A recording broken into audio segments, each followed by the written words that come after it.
He's CNBC's #1 talent. You can't have an ugly bald guy screaming on TV. Host of 2 top-rated shows, Squawk on the Street in the morning and Mad Money at night. Truth to power. His huge and varied fan base live by his mantra, there's always a bull market somewhere. I want to help you find it. His career has taken him from cub reporter. When you're the first person at a crime scene, it's your story. To founder of TheStreet.com. He's also a best-selling author and active investor. And my favorite title, longtime friend. I am so excited to do this. I've known you forever. I'm excited for Jim Cramer to join me on the Inflection Point.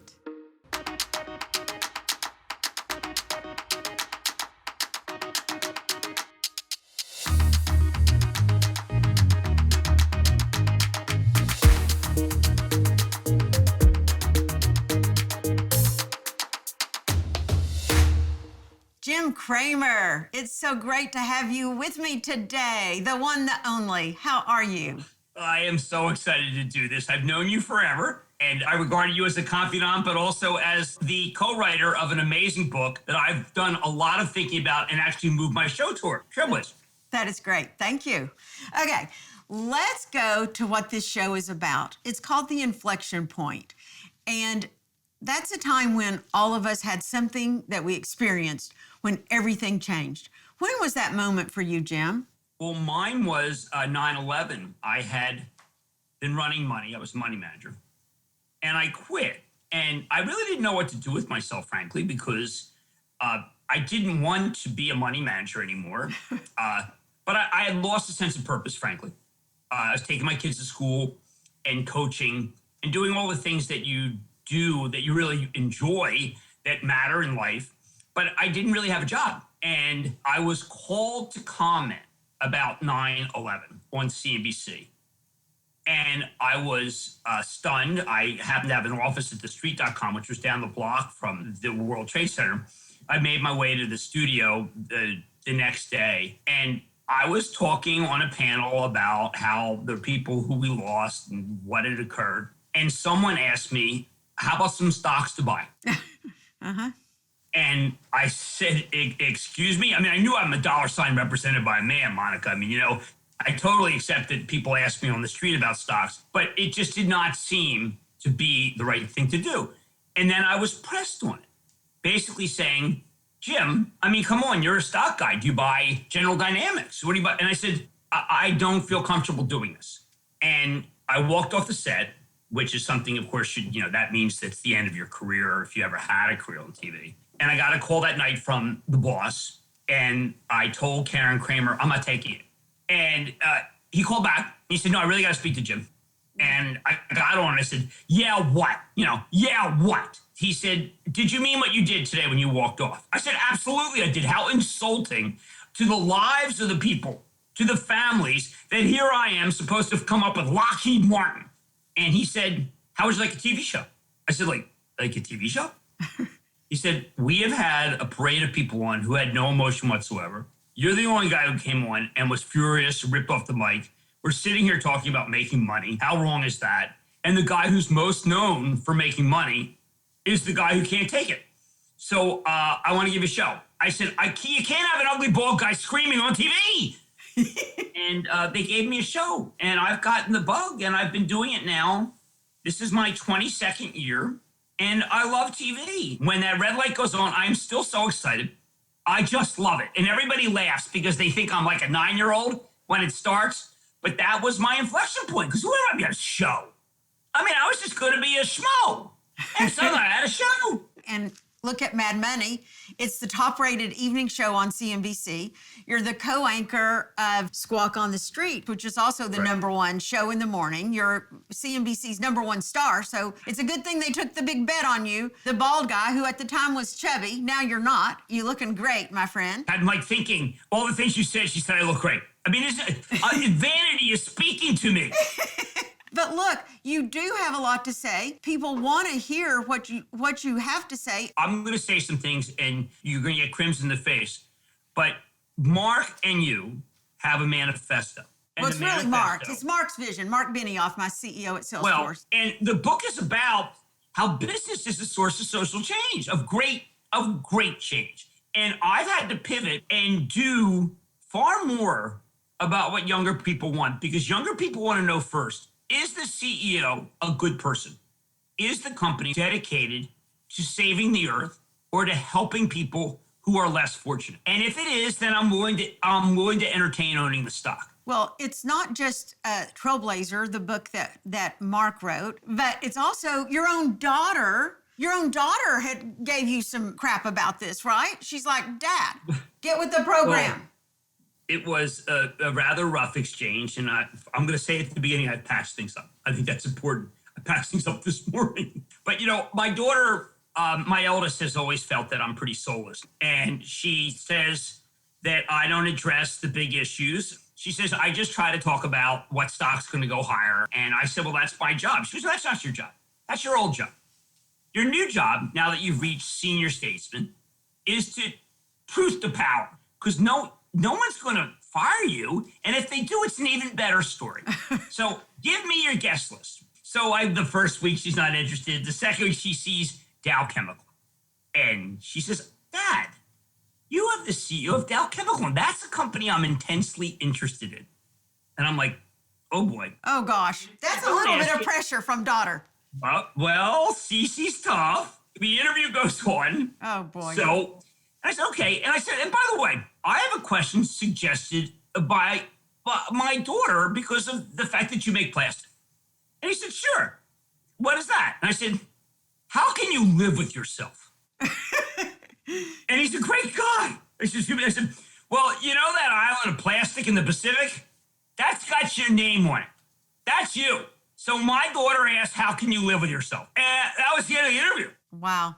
Jim, your daughter said to you, you've got to speak truth to power. But think about 9/11, you spoke truth to power. I mean, in reality, when you said, let's not talk about making money today. So I disagree with your daughter that you have been speaking truth to power from way back when you started on TV. That's my point of view. The fact is, the way I phrased it was in many ways something that changed my way I do TV.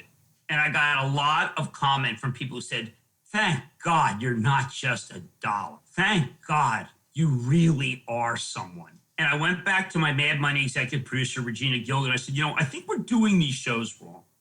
I think when we have someone who's hurting the environment, we have to ask them what they're doing. I said, maybe we never get another oil company on.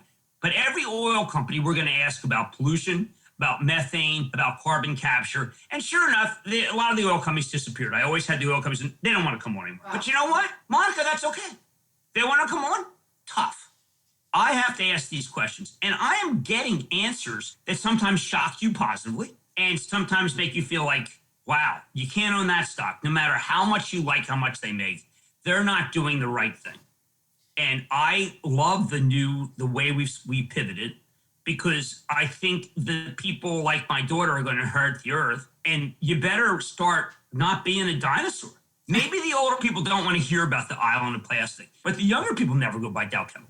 They're never going to own it no matter what. They want to know, what is that CEO doing about small business? How's that CEO helping minorities? And so I start getting this list of companies like Etsy that are empowering people. And now these people have businesses that are actually quite substantial. And that's what I want to talk about. Now, you know who else is like that? I'm not going to say. You tell me. Dreamforce. And when you are here at Dreamforce, it's like you're the Pied Piper. All the people want to touch Jim Cramer, get a stock tip from Jim Cramer, get a picture with Jim Cramer. Let's go back to the beginning for a second about when you did start and got your own show, because there's not a show like Mad Money. I write the show with my nephew, Cliff Mason. And one day George Carlin calls, the late George Carlin. And he's saying, listen, your stuff is perfect. Your timing is off. When you have this, and he gave an example of what I had said, you got to pause. You just got to stop. And you count a beat in your head. And wait till you see the difference. So then I would do it. And he goes, you are so on track. So then Gene Hackman, who I happen to know from money management, says, look, the show is good, but we have to take it to the next level. I said, well, what are you going to do? He goes, I'm going to watch it for a week, and I'm going to critique it every night. I said, well, fine. He goes, But here's the thing. I'm going to watch it from the set. I'm not going to watch it at home. And every night, it was so brutal. Brutal? Oh, my God. He hated so many things I was doing. And one of the things he said was, the pen. Lose the damn pen. You have the pen in your hand. I want that pen. That's how we're going to get started. They want me to lose my mouse, but it's my security blanket. Gino said, the pen's gone. And then Gino says, the whole stooped over thing. No. Straight. And then he starts with it. When you look at the camera, you look away from the camera, you look very shifty. But I need a level of crazy, zany energy. And if you can't bring it, cancel the show. Because it's a show about a topic that is ridiculous to have a one-man show about stocks. It's crazy. But you've got to be crazy. Because if you're crazy, it's going to come off, believe it or not, on camera as sane. You're going to make it excitement. It can be Carson. You can be Johnny Carson. And then I knew. And you wanted to be Johnny Carson. That I could be Johnny. You kind of wanted to be Johnny Carson because your dad loved Johnny Carson. You all grew up watching it together. Carson is alive somewhere. That's what my father told me. Carson will never die. And Johnny had the greatest timing ever. Now, there's been so many great ones since then. And the younger audience is probably saying, who is this guy, Carson? But Carson was about timing. And my show has to be about timing. There was a book about Johnny that was written a couple years ago. And every night, at the end of every show, he went to a bar on 10th Avenue in New York, and he drank himself like to death every night because he was so angry at how bad he was. So we go over our show every night, and my nephew, who's a genius, he writes stuff in where the other night he had me say, you know what, I'm not perfect. As a matter of fact, I crave attention, and I need you to tell me that you love me. I said, I can't say that. He goes, oh, no, truth, say it. And so I said, I'm a deeply flawed person. I need you to tell me that you love me. And I just put that in at the same time that I think you should be buying the stock of NVIDIA. This is crazy. You do have a little crazy in you. It wasn't just Gene Hackman who told you to be crazy. I'm not going to disagree with that, nor is my pharmacist. Okay. All right. Now, let's talk about the drinking issue of Johnny Carson, because actually you had your own drinking issue long ago in your life. Let's go way back before you became the superstar you are today, to when you had no money. Sure. First of all, I couldn't get a job.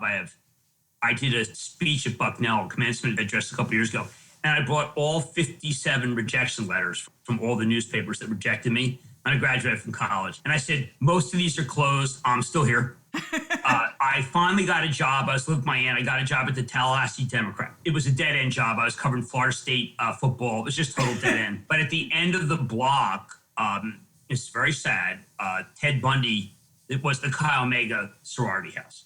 And Ted Bundy killed these girls, and I was the first person there. And Monica, when you're the first person at a crime scene, it's your story. And I had national recognition from the story. And not that long after, the LA Herald Examiner, which I sent them a letter with my clip, said, we want you to cover everybody who's dying violently in California. And I was young, doing stupid things. I was 23, and I said, I want that job. So I get out to California, and the thing you have to recognize is that's a night job. The homicides are at night. That's when people kill each other. So I had a night job, and I would usually get off around 7, 8 a.m. And I know this sounds strange, but when you're off work, you drink. That's what happens. Hey, I'll have a drink. So I was the guy that you would see, drinking Jack Daniels at 7 and 8 a.m. because I was off my shift. And then I was evicted. So I was living in my car. So then I really kind of fell off the grid. And wherever there was a crime, I would drive to in my car. When you're in your car and it's cold, I had a hatchet, I had the gun, and I had the bottle of Jack Daniels. And I love Jack Daniels. So, that's what you would do. You would go in the back and you'd move your underwear and stuff, and you'd lie back and you'd drink. And the next thing I know, I've got a gigantic yellow stain on my stomach. And I go to the clinic, and the doctor there, he's like first in his class at Yale, that kind of thing. And he says, do you drink? And I say, now and then. And he said, well, when is now and then? I said, now before I came here, and then after I leave here. And he said, That's a jaundiced liver. How much do you really drink? I said, I don't know, bottle a day. He said, okay, you're done drinking. I said, well, no, I'm not done drinking. That's what I do. I drink after work, and I drink before work, and I drink during work. And he said, well, that's over because you're going to die. But I said, when can I drink again? He said, well, that's an interesting attitude. That's great that you have that persistence about drinking. I was down and out. I went back and lived with my sister at her studio apartment, and she kept liquor out of the place. And it took a couple of years, and I got clean. And then after that, I kind of didn't want to drink that much. And you cleaned yourself up. Then you went from there. Did you go to Harvard Law School? You know, my sister said, listen, you got to make something of yourself, and you got to get off my goddamn couch, because I have a studio apartment, and, you know, I want to have a social life too. And I've taken care of you enough. You're not drinking. You're good. So I got into Harvard, and I got a good job there where they gave me room and board. And I went to some Goldman thing one day because there was free shrimp. And a guy comes up to me and says, who are you? And I said, well, I'm Jim Cramer. He goes, what are you doing here? I said, well, I want to work at Goldman. And he said, all right, then tell me about a stock. I said, I think you should buy Exxon. It's 12 times earnings. It's got a 4% yield. It has easy coverage of the dividend. It's going to probably come out with 2 million barrels more than it should each day. And I think that this is the stock to own for the next decade. And it was. And then I proceeded to try to get a job there for the next 5 months. But I got the job, and I absolutely loved it. I did it for a while, and it was great. And that's when I met you, I think, in the mid-'80s, is when you were at Goldman. And I was new at the Wall Street Journal. Thank goodness I was a reporter for 27 years, and I didn't drink and live in my car, though. It wasn't the road to disaster for me that it was for you. Now, let's talk about the big star you are today. And you do make an impression on everyone. But with your big platform comes a big target. How do you handle that? Because some criticism does come your way. A lot of times it's very hard. I'm going to give you the classic one. I happen to be friends with Speaker Pelosi. Her grandson and my son were roommates at Georgetown. Oh, wow. So I got to meet her, and I think she's spectacular. And she used to come on the show all the time, and it was a great privilege. There was a time when I got so sick of Trump saying Crazy Nancy that I decided I was going to take him on and attack him by saying, how horrible is it to be called Crazy Nancy? She said, well, what do you think? You just called me Crazy Nancy. I said, oh my God, Madam Speaker, I'm really sorry. No, I'm trying to show that the president shows disrespect. And she said, well, do you think it's respectful to say Crazy Nancy on air? And I'm like, I considered her to be my friend. And I realized, oh my God, I apologize again. But I realized I'm done. I'm dead. I'm just dead. Because I used the term. Well, I have been dead ever since. I called her privately and said, look, my goal was to try to defrock Trump and put to an end this horrible thing that he says about a person who should be completely respected for her whole life being in public service. But I never recovered from it. It was a special relationship, and I blew it up. And a lot of the younger people here at CNBC were furious at me. And on Twitter, there are people calling me pig and horrible. And I screwed up. I just screwed up. But I had to take my lumps, and I took them. And I'm masochist enough to be able to look at every single criticism. And I'm not saying it broke my heart. Here I am. I put my suit on. I put my shirt on. But I can't be like Superman in that first movie where I can pull the 8 seconds back. But I can't get it back. And, you know, you're still just as emotional about it, and it happened quite a long time ago. She knows I love her. Okay, Jim, this might be asking you the impossible, but I know that you don't mind looking in crystal balls. So what do you think the future holds for business? Where do you see us going now out of COVID? Well, I don't know if we'll necessarily go back to normal, because I think that a lot of people feel that normal sucked. It turned out that there were aspects of the non-normal that were great, including working at home, which turned out to be really fabulous because you spend time with your spouse or your kids. Being on the road turned out to be soulless, and we don't want to do it nearly as much. We ended up liking cooking more than we thought. Some did. I still don't. And it's a very simple lifestyle that I've developed during the pandemic. Very simple. But in terms of business, I think that President Biden has a unique sense of what needs to happen. Whatever happened before was Marx Brothers. Okay, it was just Marx Brothers. It was that crazy. And now I think that we're very well run. It was supposed to be the business president before. No, that was just the apprentice and pitting people against each other and embarrassing this guy. And now there's no embarrassment. There's people, really good people that are coming to the fore who want to try to make changes, including, by the way, oil companies when it comes to climate change, companies that are trying to do the right thing when it comes to minority empowerment, banks that feel like that maybe we ought to get more on the case and trying to make it so that more people are embraced. I think the inclusion of people in our country is going to create a boom. It's not just the end of the pandemic. I think we have a president who recognizes who's in our country and the greatness. And the greatness is going to make it so people stop hiding. Lots of people are going to get more jobs, and the country's going to shock people. I believe, and I've told this to Mark Benioff, that maybe January 6th was the high water mark of hate in this country. A lot of people feel it was the beginning of hate. I think it was the high water mark of hate. Wow. And Mark said, Jim, maybe you're being a little Pollyannish. And I said, Mark, you could be right, but I am a believer. And he said, God bless you, I hope you're right. We have to solve this gig economy issue. These people don't have health care. That is the last thing that we have to do in the fourth industrial revolution. We have got to get everybody health care because that's how people are wiped out. But I am very optimistic about the tenor of our country. And the tenor of our country is going to produce bountiful belief in our country, and therefore a belief that that people can become anything, anyone they want. And that's what's been lacking for so long. So call me, I'm not a Pollyanna. I'm a tough guy. I've gone through a lot. And whether it be, when I had the gun and I had the Jack Daniels, not exactly a good combo with the gun, to the jobs that I look for, to all the craziness and things that I've said that I shouldn't have. I'm a deeply flawed guy, Monica, but in the end, I'm quite positive about the country. Well, on that positive note, I want to thank you, Jim, for joining us. And it's always fun to be with you. And it's no wonder you're the top-rated star on CNBC. Thank you for being with me today, I Jim. love you, Monica. Thank you so much. Bye-bye. Join me next time on The Inflection Point. I'll chat with Darius Adamczyk, CEO of Honeywell. What is it like then, day to day, being the CEO? You own the decisions as CEO, and you have to be both confident and humble at the same time. Your transformation is so radical. We took a very sharp pivot in early 2020, and rather than feeling sorry for ourselves, we started to innovate. This is a bit of a cliche, but it's certainly been true for me, which is I've learned so much more from my setbacks than my successes.